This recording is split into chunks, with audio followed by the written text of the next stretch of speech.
Sadarkah kalian, ada yang berubah dari hutan kita?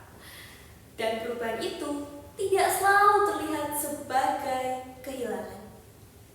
Pepohonan yang dulu beragam kini tergantikan oleh satu tanaman yang tumbuh seragam. Suara alam yang dulu hidup perlahan menghilang, berganti dengan keheningan yang sering luput dari kesadaran. Kita masih melihat warna hijau, tetapi melupakan bahwa kehidupan di dalamnya tak lagi sama. Alam tidak membutuhkan manusia, manusialah yang membutuhkan alam. Kutipan ini menjadi pengingat bahwa keberlanjutan bukan sekedar pilihan, melainkan kebutuhan. Namun, dalam praktik pembangunan saat ini, seringkali tidak semua yang tampak hijau benar-benar mencerminkan kehidupan. Pertumbuhan ekonomi kerap diukur dari ekspansi tanpa mempertanyakan apakah proses tersebut selaras dengan kelestarian lingkungan. Maka dari itu, saya, Anissa Nailah, seorang mahasiswa yang meyakini bahwa pembangunan tak seharusnya mengorbankan masa depan. Berkaca pada data Kementerian Pertanian Republik Indonesia tahun 2024, Indonesia sebagai salah satu produsen minyak sawit terbesar di dunia yang memiliki luas perkebunan lebih dari 16 juta hektar.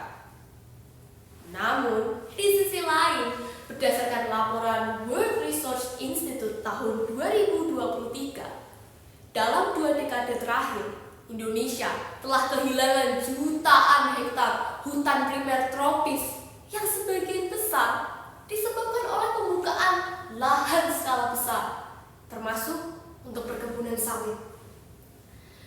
Alih fungsi lahan ini tidak hanya menghilangkan tutupan hutan, tetapi juga merusak ekosistem penting seperti lahan gambut.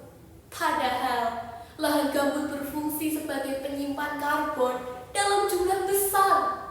Ketika dikeringkan, lahan ini menjadi sangat rentan terbakar. Kebakaran tersebut melepaskan emisi karbon dalam jumlah besar ke atmosfer yang mempercepat perubahan iklim global. Di Indonesia, sektor penggunaan lahan dan kehutanan bahkan menjadi salah satu penyumbang utama emisi gas rumah kaca.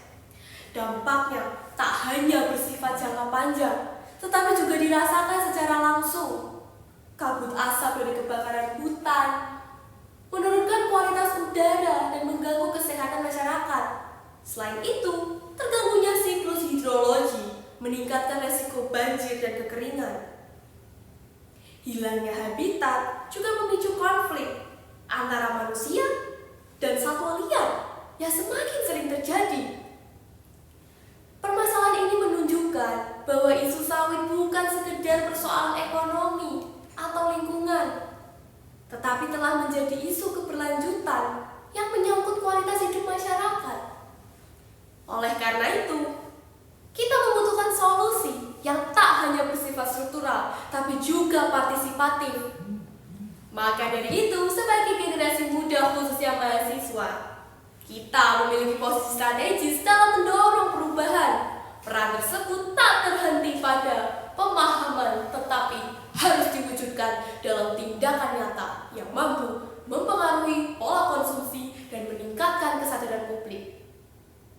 Salah satu langkah konkret adalah melalui inisiatif Trace Your Path, yaitu upaya menelusuri asal-usul produk yang berbahan sawit yang kita konsumsi sehari-hari. Pendekatan ini mendorong konsumen untuk lebih kritis, sekaligus menuntut transparansi produsen. Media sosial dapat dimanfaatkan sebagai sarana edukasi, kampanye, dan tekanan publik agar perusahaan lebih terbuka terhadap rantai pasok mereka. Selain itu, kontribusi langsung juga dapat dilakukan melalui aksi penanaman pohon dan restorasi berbasis komunitas. Upaya ini tak hanya membantu pemulihan ekosistem, tetapi juga secara langsung mendukung tujuan pembangunan berkelanjutan. Khususnya, Sustainable Development Goals nomor 13 yaitu tentang penanganan perubahan iklim dan SDG 15 menjaga ekosistem daratan. Melalui langkah sederhana yang dapat dilakukan secara konsisten, mahasiswa dapat menjadi bagian dari solusi dalam menjaga keseimbangan lingkungan sekaligus memastikan masa depan yang lebih berkelanjutan.